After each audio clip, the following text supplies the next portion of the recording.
Servants ने शिष्य को पकड़ लिया तो शिष्य ने कहा, बार बार चिल्ला चिल्ला के कहा कि मैंने ऐसा क्या गलत कर दिया, मैं तो निर्दोष हूँ, मैं तो एक सन्यासी हूँ।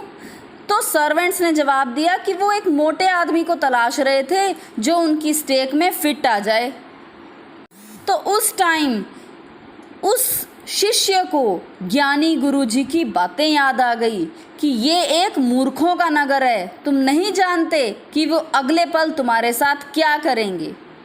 जब शिष्य अपनी मौत का इंतजार कर रहा था तो उसने अपने गुरु को याद किया। गुरुजी के पास तो मैजिकल पावर्स थी और उन्होंने उसकी बात को सुन लिया और एकदम से अचानक उसके सामने आ खड़े हुए। अब गुरुजी जब शिष्य के सामने आए तो पहले तो शिष्य को जोर से डांट लगाई और उसके बाद उसके कान में कुछ बोला। फिर राजा से पूछा, राजा आप बताइए कि कौन बड़ा है, गुरु या शिष्य? तो राजा ने जवाब दिया, इसमें कोई शक नहीं है कि गुरु ही बड़ा है। तो गुरुजी ने कहा, तो सबसे पहले आप मुझे इस स्टेक पर चढ़ाइए, उसके बाद मेरे शिष्य को इस स्टेक पर चढ़ाइए।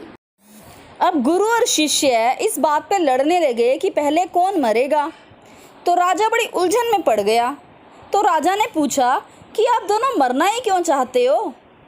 तो गुरु राजा को साइड में ले गया और उसने बताया कि जो इस पे पहले सूली चढ़ेगा ना, वो अगले जन्म में पैदा होकर इस देश का राजा बनेगा और जो उसके बाद मरेगा वो मंत्री बनेगा।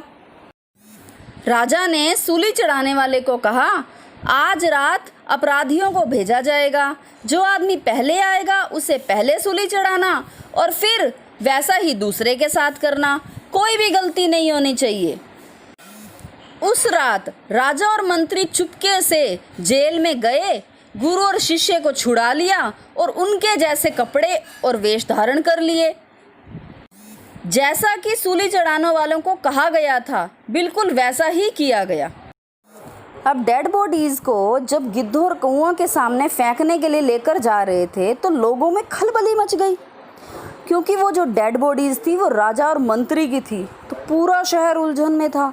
पूरी रात वो शोक मनाते रहे और राज्य के भविष्य की चिंता करने लगे और उसके बारे में चर्चा होने लगी।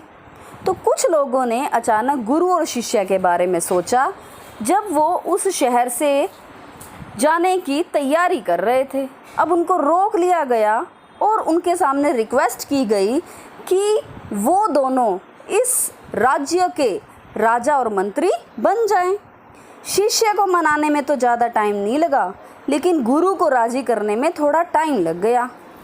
तो गुरु ने इस बात पर एक शर्त रखी कि जो यहाँ पर रूल लागू किया गया था वो रूल वो चेंज कर देंगे और अब एक नया रूल बना दिया गया कि रात फिर से रात हो गई और दिन फिर से दिन हो गया और कोई भी चीज़ वहाँ पर एक डुड्डू में नहीं खरीद सकते थे। वो शहर भी अब दूसरे शहरों की तरह बन गया।